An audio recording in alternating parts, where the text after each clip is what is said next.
മകളോട് സംസാരിക്കുന്ന ഒരു അപരിചിതനെ അയാൾ കണ്ടു. ശരീരത്തിലെ ഓരോ നാഡിയും എന്തോ കുഴപ്പമുണ്ടെന്ന മുന്നറിയിപ്പ് നൽകി.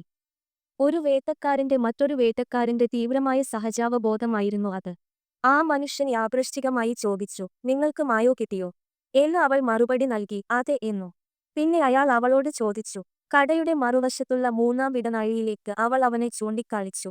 എന്നാൽ ഉള്ളിൽ ആഴത്തിൽ അയാൾക്ക് അറിയാമായിരുന്നു ഒരു കുട്ടിയോട് വഴി ചോദിക്കുന്ന വ്യക്തി എങ്ങനെയുള്ളയാളാണെന്ന്. പിന്നീട് പാർക്കിംഗ് സ്ഥലത്ത് അപരിചിതൻ തന്റെ കാറിൽ കയറുന്നത് അയാൾ കണ്ടു. സുരക്ഷിതമായിരിക്കാൻ വേണ്ടി അയാൾ ലൈസെൻസ് പ്ലേറ്റ് നമ്പർ എടുത്തു. ഒരു പെട്ടെന്നുള്ള തിരച്ചിലിൽ അയാളുടെ പേര് വെളിപ്പെടുത്തി, നഥാൻ മാർട്ടിൻ. ആ വിവരം അയാളുടെ രക്തം തണുത്തുറഞ്ഞു. കുട്ടികളെ പീഡിപ്പിച്ചതിന് 4 വർഷം മുമ്പ് നഥാൻ ജയിലിലടച്ചിരുന്നു. അയാളുടെ നിലവിലെ സ്റ്റാറ്റസ് പുറത്തുവിട്ടു. അയാളുടെ സഹജാവബോധം ശരിയായിരുന്നു. നഥാന്റെ വിലാസത്തിലേക്ക് വണ്ടിയോടിച്ച് നിരീക്ഷണം നടത്താൻ അയാൾ തീരുമാനിച്ചു. ഒറ്റനോട്ടത്തിൽ നഥാൻ മറ്റേതൊരു മധ്യവയസ്കനെയും പോലെ കാണപ്പെട്ടു. പക്ഷേ പിതാവിന് സാധാരണ മുഖച്ഛായയിലൂടെ ഒളിഞ്ഞിരിക്കുന്ന വളച്ചൊടിച്ച ആഗ്രഹങ്ങൾ കാണാൻ കഴിഞ്ഞേ. എന്നിരുന്നാലും ഹാരിയുടെ കോഴ അനുസരിച്ച് നഥാൻ യോഗ്യത നേടിയില്ല. അവൻ ഒരു വികൃതനായിരുന്നു, ഒരു കൊലയാളിയല്ല. എന്നാൽ താമസിയാതെ അത് മാറി. ഒരു ദിവസം കുളിമ്പം ബീച്ചിൽ കളിച്ചുകൊണ്ടിരിക്കുമ്പോൾ അതേ മുഖം വീണ്ടും പ്രത്യക്ഷപ്പെട്ടു. നഥാൻ മാർട്ടിൻ ഒരു സ്ഥിരം പ്രേതത്തെപ്പോലെ. ഇത്തവണ അവൻ ഒരു ടെലിഫോട്ടോ ലെൻസ് പിടിച്ച് ദൂരെ നിന്ന് എന്തോ ഫോട്ടോ എടുക്കുകയായിരുന്നു. അവർ പോകാൻ ഒരുങ്ങുമ്പോൾ ആസ്റ്റർ അവനെ ശ്രദ്ധിച്ചു.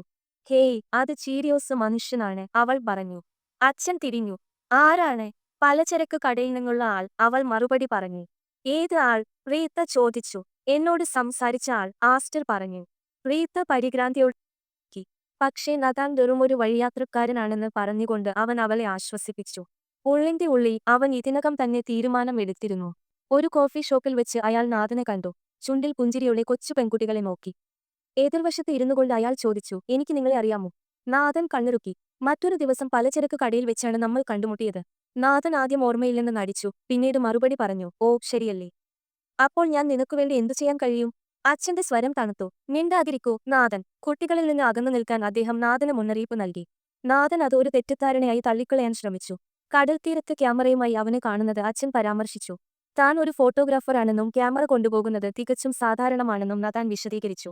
പക്ഷേ അച്ഛൻ അവനെ തുറിച്ചു നോക്കി. നീ ആരാണെന്ന് എനിക്കറിയാം, നീ എന്താണെന്ന് എനിക്കറിയാം. തന്റെ തെറ്റുകൾക്ക് താൻ വില നൽകിയെന്നും പാഠം പഠിച്ചെന്നും നഥാൻ അവകാശപ്പെട്ടു. എന്നാൽ അച്ഛന് നന്നായി അറിയാമായിരുന്നു, അത്തരം ആഗ്രഹങ്ങൾ ഒരിക്കലും യഥാർത്ഥത്തിൽ മാറില്ല. സ്വന്തം ഇരുണ്ട പ്രേരണകൾ പോലെ. ആ രാത്രി അവൻ നിശബ്ദമായി നാഥന്റെ വീട്ടിലേക്ക് നുഴഞ്ഞുകയറി.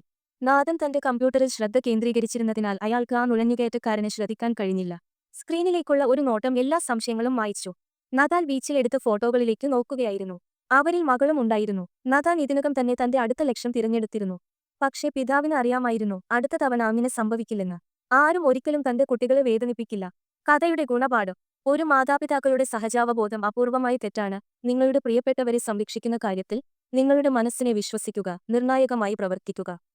മുന്നറിയിപ്പ് സൂചനകൾ ഒരിക്കലും അവഗണിക്കരുത്. കൂടുതൽ രസകരമായ സിനിമാ റീക്യാപ്പുകൾക്കായി ലൈക്ക് ചെയ്യുക, സബ്സ്ക്രൈബ് ചെയ്യുക.